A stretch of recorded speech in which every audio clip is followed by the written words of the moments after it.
So we are technically live right now. We're not going to jump into any content for like 120 seconds. But I will say, like, Liz, welcome. Thank you for joining me, first of all. Yeah, glad to be here. I'm actually going to share this link into the private Facebook group, just in Okay. case anybody wants to come in and ask some questions or whatnot.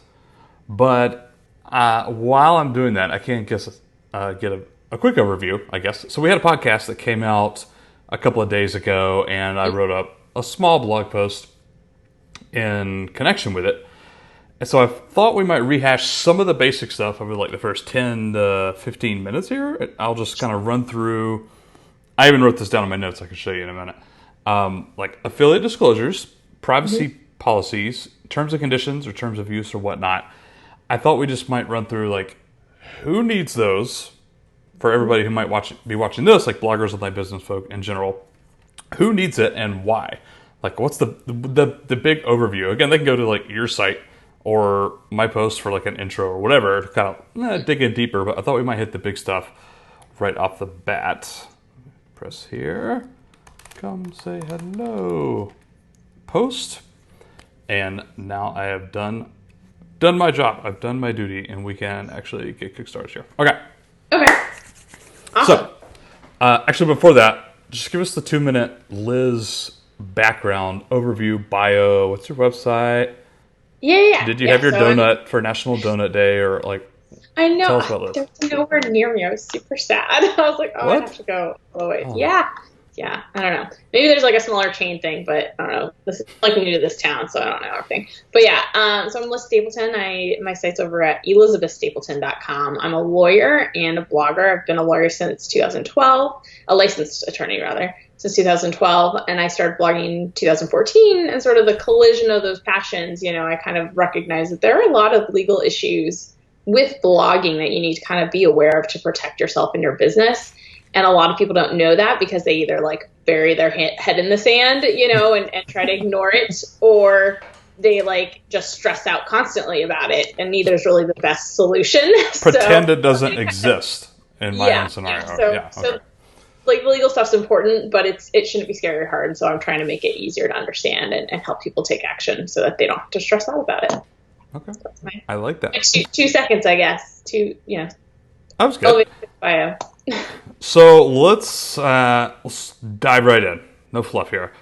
Okay. What are these things, and who needs it, and why? Let's just do like bang, bang, bang. Affiliates, privacy terms, affiliate disclosures. Who needs this? Anyone doing affiliate marketing, particularly in the U.S. Now, some other countries may have different rules, but in the U.S., that's governed by the FTC, which is the Federal Trade Commission, and they require that you disclose, that you may make money from certain links, and also that your disclosure doesn't encourage like false clicks, basically. So you can't be like, clicking on this link supports the site. Like that's a no-no. You have to be like, hey, if you click this, I might make some money. It's at no cost to you.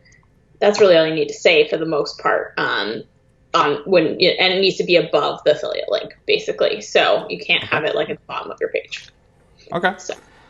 This is a side note. I actually asked you this in the podcast. I found it useful. Can we have all of the legal stuff for our blog, like the affiliate disclosure and the privacy policy, on one blog post or one blog page or whatever? Yes, but the affiliate disclosure also needs to be anywhere affiliate links are, because they may not go to that page, and affiliate disclosures require that it be above, basically any page where there's affiliate links. Okay. That makes sense? Yes, it does. So also allow me to do another side note and just promote, like, here, can I share my screen? That would actually make more sense if I just did that. There we go. So I am showing folks your like storefront right now, by the way. So you sell bundles, which I bought last week, and 1 or 2 people have already bought since the podcast episode aired as well. I love these. Liz sells these. They're fantastic. Oh, wait. You got like a whole new like little section on that sales page right there. It looks great. So you sell basically a pretty easy copy and paste solution for people getting affiliate disclosures, a privacy policy, terms of use, and you even have some different freelancing contracts, stuff like that on this page. And we'll talk maybe a little bit more. We won't actually show the templates or whatnot, but we'll talk a little bit about that process later in the video. But I just want to like hype that up right now, like how valuable these are.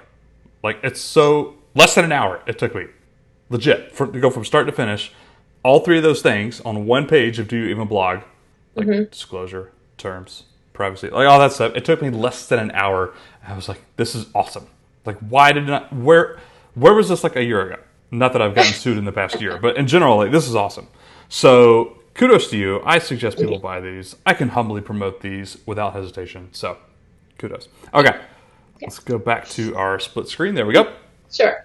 All right. So anybody who does affiliate marketing, for sure, needs a disclosure. You also got to have it like above the actual affiliate links. Please see the full disclosure for more information. This page might contain affiliate links, that sort of stuff. So they need to put stuff on their page. Yes. Or on their like legal page. Sidebar. Right. Because a lot of people use mobile and sidebar gets pushed to under the content. Right. So if you have a disclosure that's in the sidebar, it's being pushed to under the content, which doesn't meet the requirement to have it before the affiliate link. I forgot you said that on the podcast. That's a good tip. Okay. So the bigger one, in my opinion, privacy page, privacy policy or whatever. Yes. Who needs these? Probably everyone. So people became much more aware of the need for privacy policy when GDPR went into effect last year in May 2018. And GDPR is based in the EU, and so a lot of US-based bloggers maybe didn't think about it as much. However, there's a lot of state laws that have sort of internet privacy laws. And there's various federal laws that include sort of snippets of it. And so while there's no one specific like U.S. federal law saying you have to have a privacy policy, sort of the culmination of all those laws is you need to have a privacy policy. And so a privacy policy is just really explaining sort of how you collect and use people's data. And you may not think you collect or use data, but if you have commenting on your site, if you use Google Analytics, if you have an email list, you're collecting data. You don't have to be running Facebook ads that you're targeting with a pixel or something, although that also counts, just having any sort of form on your site where people can submit their information or Google Analytics tracking where, even if it's anonymous, you need to explain, we collect anonymous data. But where you're collecting personal data, they need to have a way to kind of opt out of that, which they just don't put in the form, right? In a lot of instances. Josh, that's so much stuff, by the way. Like, I can't even... I went and do a little bit more research after our podcast chat, just because I was curious. Like, wait a minute, contact forms, comments. You already mentioned that one, so I knew that. But I was like, oh my god, like every blogger I think I've ever seen has this stuff, and so they're collecting some data somewhere somehow. Yeah. Oh goodness. GDPR aside, like you still have to have that stuff. It's pretty insane. And why wouldn't you? Even if somehow your state doesn't have it, because every state's different, even if there wasn't a law, which there are, why wouldn't you just be open and transparent about that, right? You want your readers to like you, to know they can trust you. So that's just it goes towards that. Yes, it's required, by a lot of various laws and things, but also it's just good business practice, I think. I have a stupid question, Liz. Okay. No stupid question. Okay, there's no stupid questions. So how important is it to get the language just right? You know what I mean? And this is partially why people hire lawyers. Like, I could write some privacy policy by myself, but it would probably be terrible and not actually hold up in court. So how important is like the nitty gritty? You know what I mean? Does that make sense? Is that a stupid question or not? It's not a stupid question. And I feel like different policies, it matters more than others sometimes, because you could explain, the part of the privacy policy where it's like, who are you? You could do that, right? But making sure that you're sort of covering all the bases of what you need to provide, that's where the lawyers come in. Because you could probably write something up, but you'd probably miss a few things. And it's not that it wouldn't necessarily hold up in court because, it's not about legalese, right? Ideally, legal stuff should be easy to understand. Right. It's about sort of making sure you've actually touched on everything necessary. Does that make sense? I think so. I have another stupid question actually, though. Okay. And this is gonna be tough. I should have asked this in the podcast, only to be like fully transparent here, Liz. When I first most of the other blogs I had before Do You Even Blog, I did not pay an attorney, and I still had some language on my site for legal stuff. Was I fully covered? No, because I never spent that much time on it. Stupid of me. But then again, no one knew who I was, for one thing. So I have two questions. The first one is, this is going to be really tough. Are you ready, Liz? Okay. If somebody didn't want to pay for an attorney and they didn't want to pay for your templates, do they have any other options for the bare minimum? Or do they really need to, like, first of all, I suggest everybody buy your templates, because copying and pasting from other people's sites, like going to Michelle Schroeder's site and looking at her disclosure and copying and pasting, is that illegal? Can people get away with that? Is that stupid? So there's a couple of reasons why you wouldn't want to do that. The first is you don't know where they got their stuff from, so you don't know if they're fully covered, right? Like, they could have copied and pasted from somebody else's site. Exactly. So you don't know if they're fully covered. There may be stuff that's just specific to them, and then you're using it on your site and it makes no sense. Or maybe it's a policy that you don't actually want on your site, right? Because one of the things I do with the templates is I walk you through them so you can customize them to suit your needs, because maybe there's something in there you don't want or that you want to tweak to be your policy, like your refund policy, or if you don't have one, So there's different reasons why you wouldn't do it. So, second of all, I've done the research. I'm an attorney. I went to school for a really long time, and so I did the research. So, I mean, yes, there's free policy generators out there, but you don't know who wrote them, how good they are, if they're actually going to cover all the bases. Ideally, the number one option would be to hire an attorney. Okay. But I know that not everyone can afford that. Which is why I kind of came up with these templates as a middle ground of, it's something's better than nothing. It's better than something you would get for free. Yeah. Because maybe you find a privacy policy generator, but then you don't even realize you need terms and conditions, right? Or various disclaimers and disclosures because of your profession or lack of profession, depending on what you're doing. So it's covering the bases to give you a sort of a good bare minimum of coverage, keeping in mind that your state may have specific requirements as well, which is why an attorney would be best. But if you can't afford that, it's a good starting point. Okay, that's a great answer. And this will, I'm about to throw a nice transition into here. We'll talk about terms and conditions in a second. So I personally have never had any content stolen, per se. So I've never had to send, like, what is that? DMCA or whatever, or cease and desist. I've never had to send any of that. I've never had to worry about it. There's a lot of different ways to go about it, yeah. But I won't name their names. I have two students in blog school, formerly known as Blogger U, and I've heard of a few other cases of friends of mine who have gotten not just like their content stolen, like, maybe this person shouldn't have done that, but like their site literally copied. Oh, like, I think we know at least one in common too that happened. yeah. I have two students, and I know of like two or three other people who have had this done, and they're not huge bloggers. They're not driving millions and millions of page views a year. That's the thing. They haven't been around for like 10 years. These are bloggers who have been in their like first 2 years. That's absolutely insane to me, which it kind of reinforces this idea of whether that's getting a lawyer or just paying like $100, $130 for all of your templates. It's like this like little security blanket, like this, like insurance. Like, it's just so nice to know you have it. So if that happens, you have a little bit more like choices, right? Not that you're going to go to court like day one, probably most people, but it's just you have options. And you're kind of covered. Yeah. Well, part of what you're talking about is it's stealing your content, but it's also copyright infringement, right? Right. And so copyright applies automatically. You don't necessarily have to register it. Registering your copyright makes it easier if you have to go to court. But, typically it's not that hard to show, I've had this site first. It's, and that a lot of times you just need to like report it to their hosting company. Yep. So that's copyright, which is a little bit different from some of the other stuff we're talking about. But you're right. The purpose of sort of the templates are sort of a insurance, to kind of prevent you from being sued. If someone tries to say you stole something, you're like, no. And have your receipts for that, right? But yeah. And just like refunds. So many people have digital products. Not all of us have $1,000 blogging courses or whatnot, but even the smallest. $5 printable, right? Yeah, it could be. And I know of other people who have gotten several refunds as well, and it's nice to be able to point people to. And by the way, have like a checkbox when people are checking out on your website, like WooCommerce or ThriveCard or whatever. Yeah. Like, please read the terms and conditions. Boom, right there. There's a refund policy, etc. So, well, that's a little nice transition. Let's kind of sum up this legal page talking about terms and conditions. My first question would be, if I don't have paid products, do I still need a page with terms and conditions? Is this like a must-have, or is it nice to have? I would suggest it just because you're basically your terms and conditions. You're saying my site, my rules, right? If you don't like it, you can leave.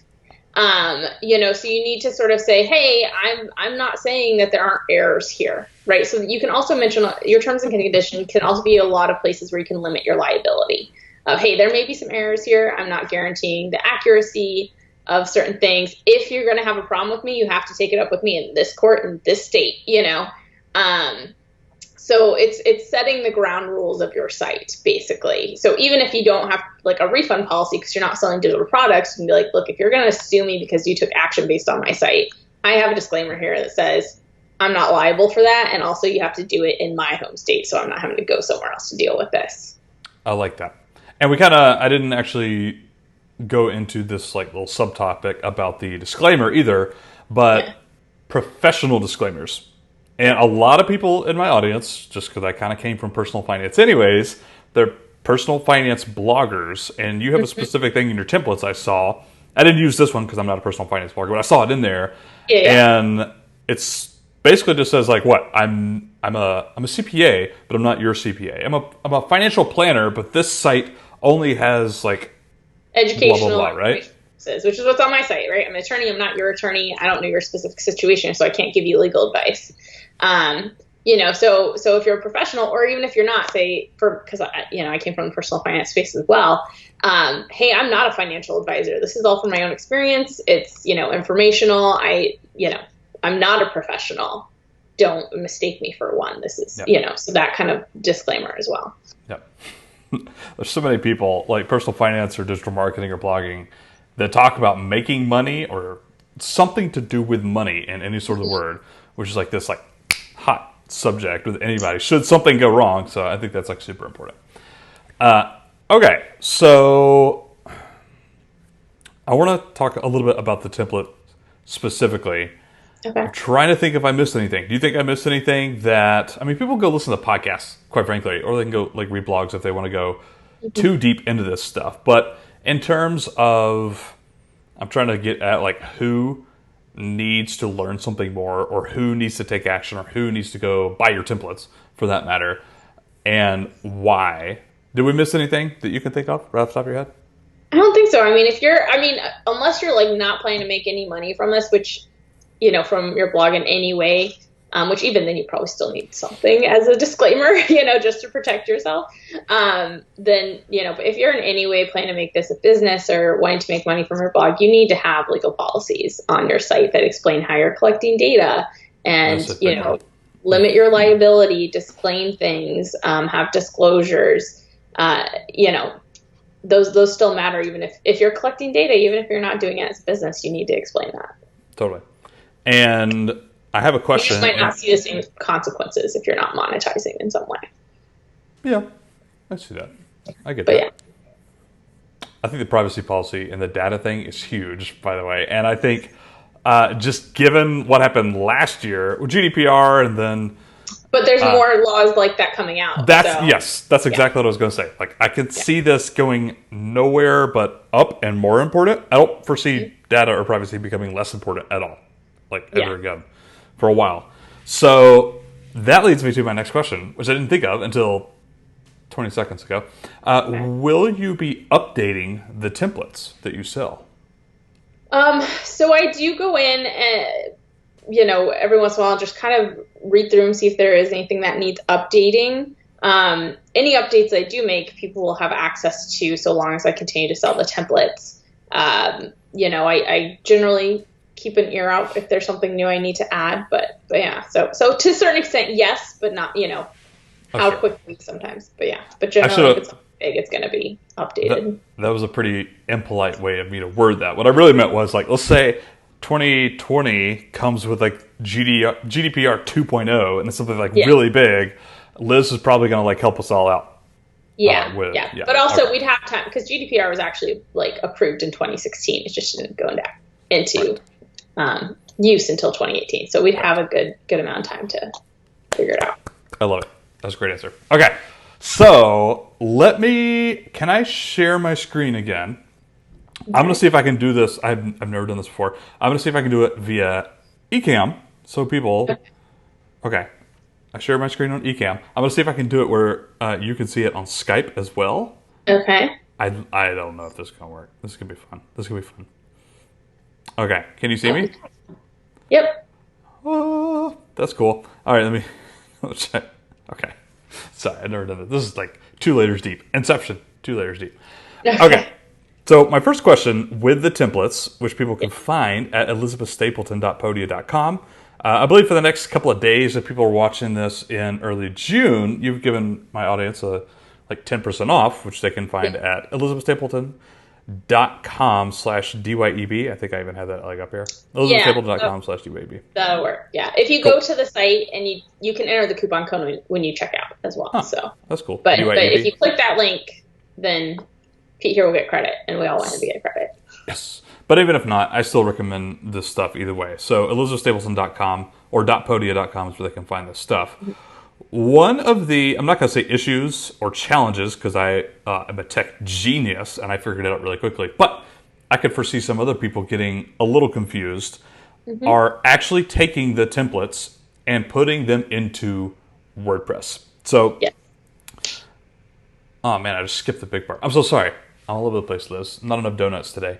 Before I do that, before we talk about getting it from, like they hit the purchase button, they do something else, and then they get the Google Doc, putting that into WordPress. Let's go back to step 1 right there. Why don't you just give people just a very brief walkthrough of literally what they will do once they buy the template. Like, let's say they're just going to do the disclaimer template or something like that, or the privacy policy, because I think that's honestly maybe even more important. Yeah, what's going to happen once they hit the buy button? Yeah, so once you buy, it'll ask you to submit your payment. You're basically signing up for an account on Podia, and you'll have access to all of those templates. If you just want privacy policy, you can buy that separately, but the bundle's the better deal, just in terms of cost and everything. And so you'll go in there, and there is just the general template that you can grab the Google Doc for, or there's a customized app. If you want to go ahead and log in, there's a customized, so you pick which template you want to do, right? And there is a customize option. So this is giving you a video of how it works, right? So basically you're going to go to a form and fill in your information, and it's going to pre-populate that information into the template. But yeah, I think that's just the video of it, right? Yep. Yeah, so if you go to the next section. I wasn't going to do that because it actually gives a URL to the Google form. Yeah. I didn't want to share it. Yeah, and then if you go to customizing your privacy policy template, this is the video that walks you through. Once it's been pre-populated, it goes through and it breaks down what the sections are, so you can figure out what you need to customize. The biggest thing in the privacy policy you'll be customizing is the table that you kind of see there, and the tools that you use to collect data and how you collect it and all that jazz. But it breaks it down. Sort of each section.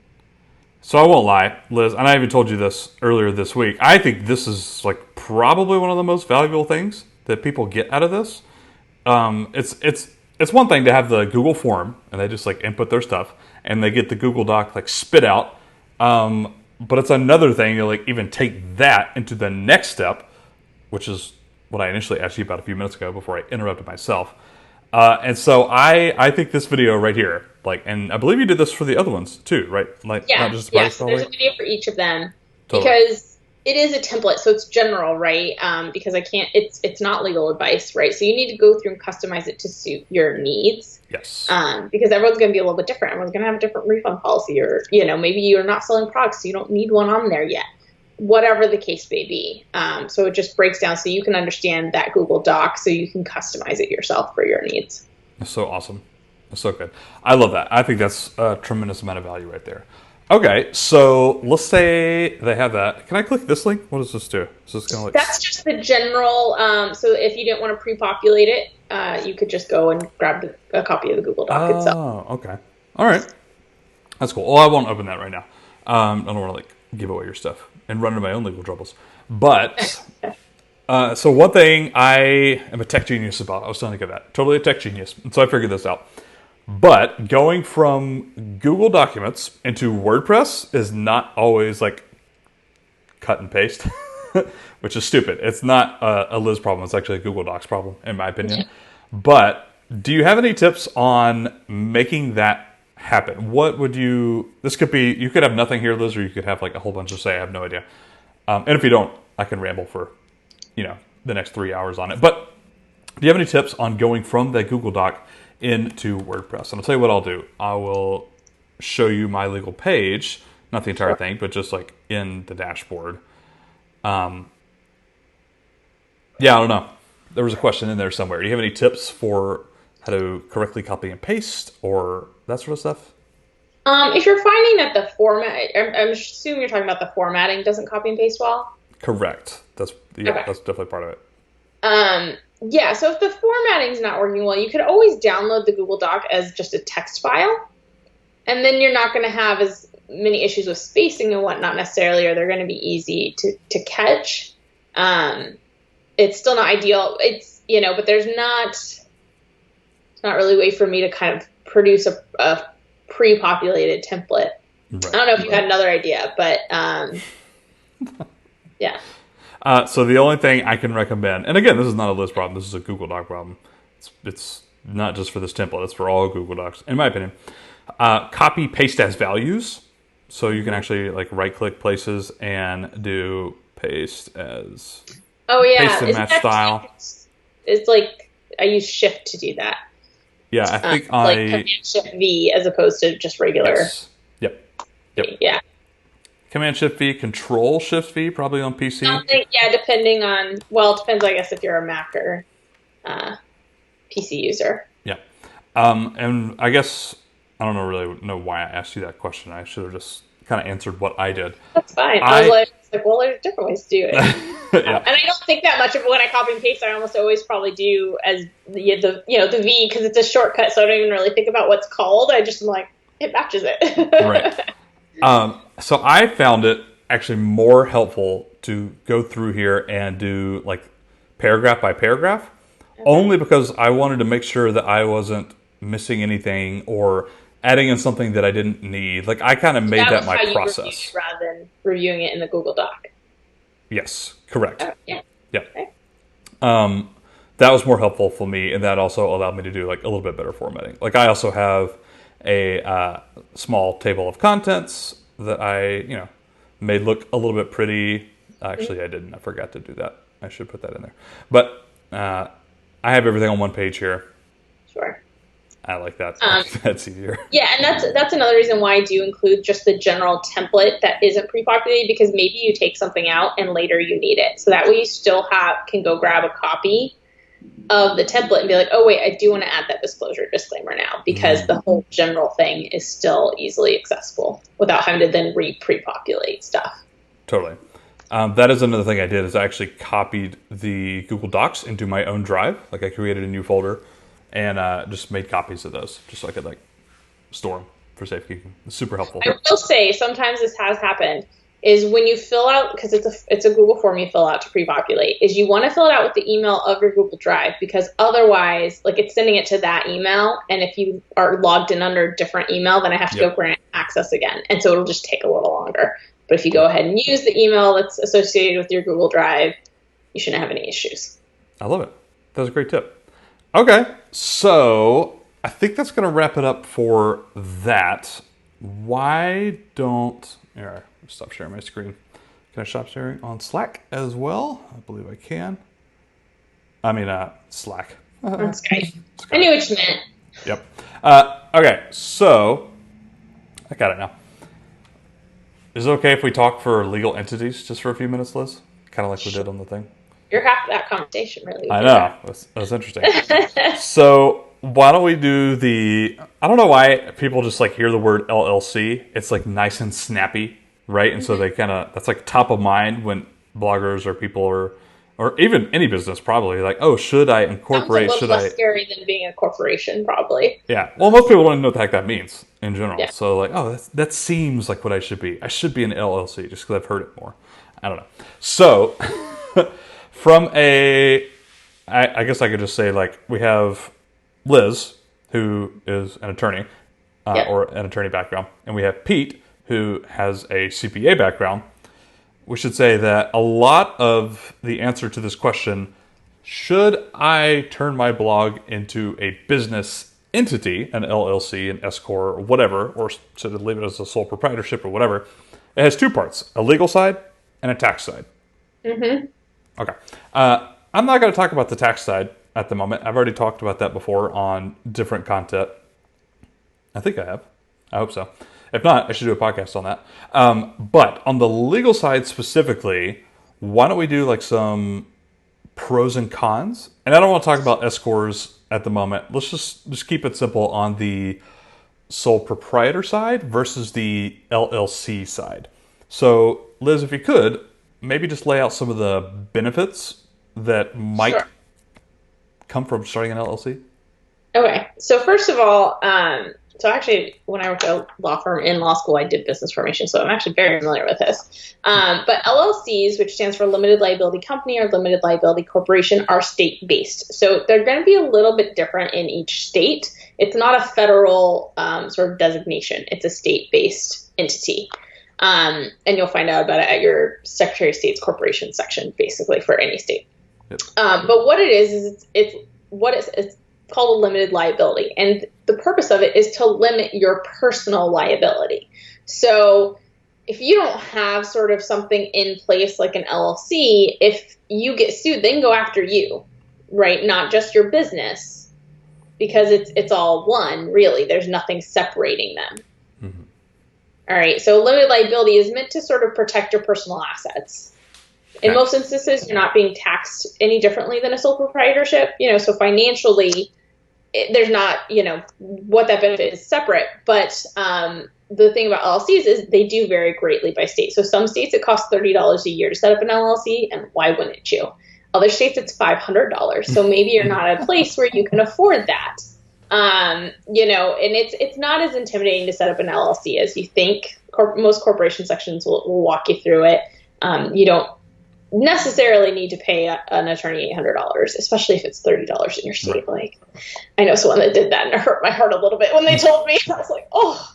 I was like, it's super easy in Georgia. It was like, it took me less than like 15, 20 minutes to like fill out all I'll tell you, this is going to sound bad, but when I worked at a firm, I was told to like make this client an LLC, and I just had to figure it out myself. Like, and I was a law student at the time, so.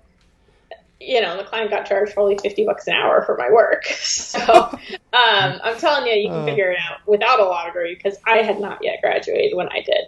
So, but LLCs, they're limited liability companies. So particularly, if you don't have it, so for a long time I didn't do an LLC, and part of it was I was like, I have no assets.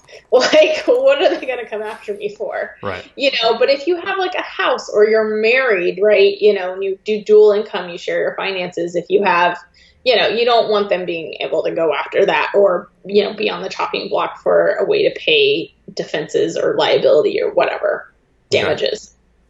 So let's say I just got out of college 5 years ago. I got a girlfriend, but I'm not married. I rent, and I own a car. It's valued at like $15,000 or something. I have a savings of like $5-10 grand or something like that. Do you think that's significant enough? I know this is a little bit of a personal decision. And by the way, we didn't actually do a full disclosure here, Liz. Yeah.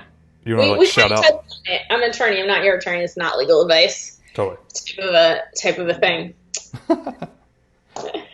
It's really hard. So you have to look at your state, I think, to make that decision and see what kind of it involves. Keep in mind, just because you don't have money doesn't mean they can't still sue you for it, right? And you have to figure out a way to pay it later. But yeah, it varies state by state, and then like Delaware has, I think it's series LLCs, so there's a lot of different things going on that you need to look. I would say go to your Secretary of State's corporation section. But because it could probably go either way in that sense. Okay. So how about this? I'm trying to think. I like the simplicity, by the way. I like the simplicity of kind of bringing the answer to that question. should I be an LLC? Am I big enough? Is my blog big enough to be an LLC or whatever? Back to the, do you have personal assets? Yeah. And then what's the cost of your state, right? I like the simplicity of that. I was going to add more, but the more I think about business, I mean, it's also one of those things, like if you're starting an LLC right away because you want to be protected from the get-go, okay, well, how many years until your business is actually going to be able to pay for the cost of that LLC too, right? Because it's a business expense. And then you're getting into financial things and ROI and a whole lot of other things going on. But if you're going to, kind of go for it, why not? Yep. Again, for me personally, I don't mind sharing. It kind of comes back down to sleeping better at night. Not having an LLC or not having my full legal page, like 100%, like it is now, thanks to Liz templates. No, I joke. But it's not like gonna not keep me up at night, but I do like knowing it's there. Like for me, it's just it's just kind of a comfort thing. For minimal expense too. It's not like I'm paying several $1,000s a year just to have these things in place. Should an emergency arise, should I get sued, should I do something stupid or whatever, it's just it's a minimal expense, it helps me feel better, it's done. Yeah. And once your business gets to the point where you can get a customized thing by an attorney that will cover the things that may be specific to your state, do it. But it could be a while before you reach that point. So you may as well, and you don't want to kind of be in a lurch, if you will. I like that. Okay.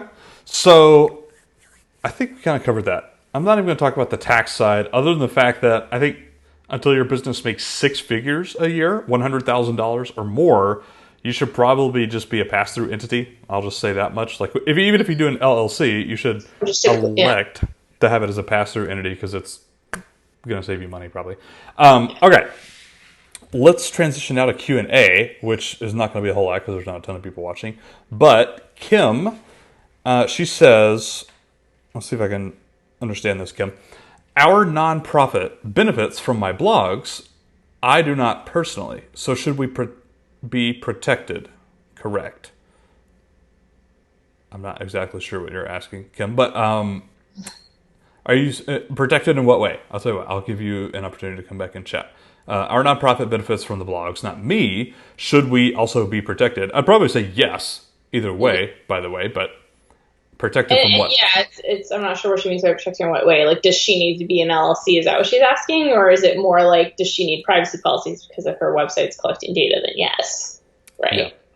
Yeah, that's a good point. If you're collecting the datas, you need it, period. Your blog, even if it's for the profit of the, you still want to have policies on there explaining what you're doing. Maybe you're not collecting any information. I don't know.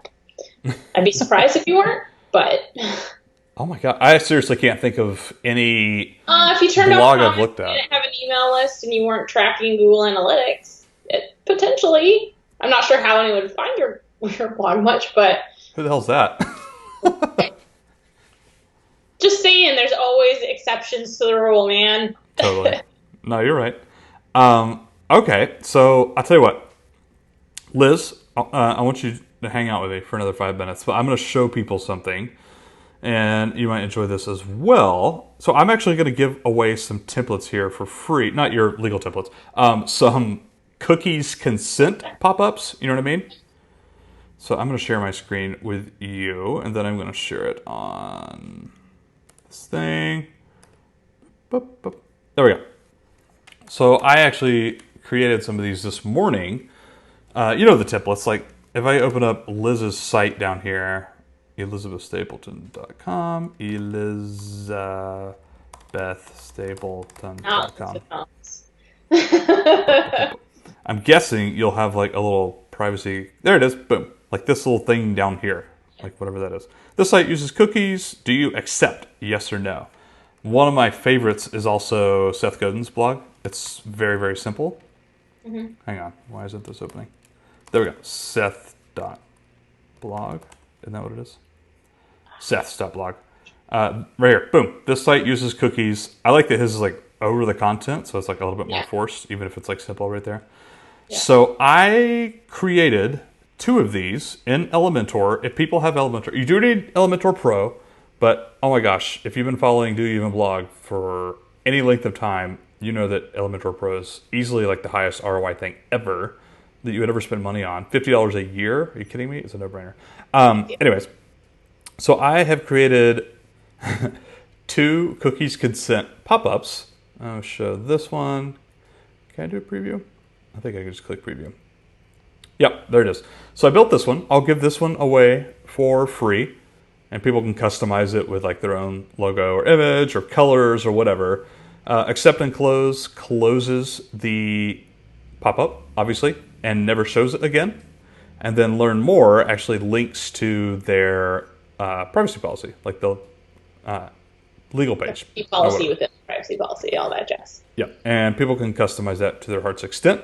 But all they would need to do is import this little template into their own WordPress dashboard through Elementor and set the display conditions, like what pages they want to display this on, such as their entire site or whatever, and then they'd be good to go. So I'm actually going to email that out to people probably Monday of next week. I might add it to that legal post that I posted. I might just leave it for the email list. So if anybody wants that, is watching this on the replay, who wants that, go join my email list. Boom. However, I also built this one list. I just want to show you. So is it going to work? Oh, it's not going to work on this one. Hang on. I got to show you this. This is hilarious. Cookies intent to edit. I'm not saying anybody should steal this directly, but I made this and I'm pretty proud of it. So this is the one on Do You Even Blog? I went full on Sesame Street. Oh, nice. For this one. This one Do I you was... have licensing for the Cookie Monster? Do what? Do you have licensing for the Cookie Monster? I don't, but I found some public... that's why I haven't put this out there yet. That's in fair use? Okay. I think so. I tried, because I did some Googling, and I was like, wait, can I actually use this or not? And I found a bunch of sites that were pretty much just offering, editable SVGs and, PNGs and stuff like that. So I actually got to double check before I, send this out to people. I haven't done that yet. That's why I haven't.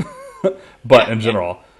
I mean, it could just even be a thing of a cookie. Something that stands out to people. And in my case, I actually want to link people to that site. That's going to have your stuff as well. So I put that in there. So I'll send those out via email to the email list, and people can use that stuff. Assuming I might not send the Cookie Monster one, or I'll send this template. I just won't include that image. Sorry, didn't mean to stress you out. I was just like... No, I thought of that. That's the first thing I thought about when I was like, crap. I really want to do this. Can I use this? And so I spent a little bit of time Googling, and I'm still not sure yet because I don't have a law background. But I did think about that, so you're not stressing me out. You might want to check the Sesame Street. I'm sure they have a website with terms and conditions about that's smart. Their images. That's smart. I'm going to do that later. I'm just going to Sesame Street. I'm sure it's on their homepage at the bottom or something. Okay, so I shall stop sharing now. We're going to wrap it up. Thank you for your time today, Liz. By the way, Kim said, because I blog for our nonprofit and we have a privacy policy, etc. in place. Okay, good job. We track our people and we are a corporation, so I think we are good to go. Probably are. Okay, cool, Kim. Probably. I mean, I can't say for certain you're not seeing it or anything, but I mean, right. It sounds like probably. It sounds like you run the blog on the nonprofit's website, is what it sounds like to me. And so she's just going to make sure it's okay. I think so. That's what I'm getting. I think so, Kim. Liz is a liar, but she's not your liar. Yes. And I am a blogger, but I'm not your blogger. No. So, okay, let me point people to elizabethstapleton.com. Again, /DYEB, or they can just use the coupon code DYEB if they want to grab some of your templates. I fully recommend those things. It was so nice. Just knock it out in an hour. Yeah, that discount's 10%. I think it's good till Wednesday. I think we made it good for a week. So. Okay, sweet. I'll tell people about the expiration date in the email as well. So people should go check those out, absolutely. And also, where would you like people to find you? Any other socials or the blog homepage? Anything besides the templates you want people to kind of connect with you on? Just elizabethstapleton.com is good. I do have a YouTube channel if you want to check that out. Oh, yeah? Yeah. Huh. Yeah, it's fairly newish, not consistent yet. In full disclosure. That's fair. I'm working on getting a YouTube channel going better. Okay, cool. ElizabethStapleton.com. Liz, thanks for coming on. I appreciate the time. No, it's great. Hopefully people find this useful, and if they have any questions, they can always shoot me an email. All my contact information's on my site. And yeah, thanks again. No, you're more than welcome. So that will wrap it up with this little Facebook Live. As always, you can shoot Pete questions as well, Pete at doyouevenblog.com, or you can hit me up on the Twitters at doyouevenblog. I recommend it. I like doing Q&As. It gives me fodder for content, so please do ask questions. Thank you guys for watching, and we'll see you guys next time. Have a National Donut Day.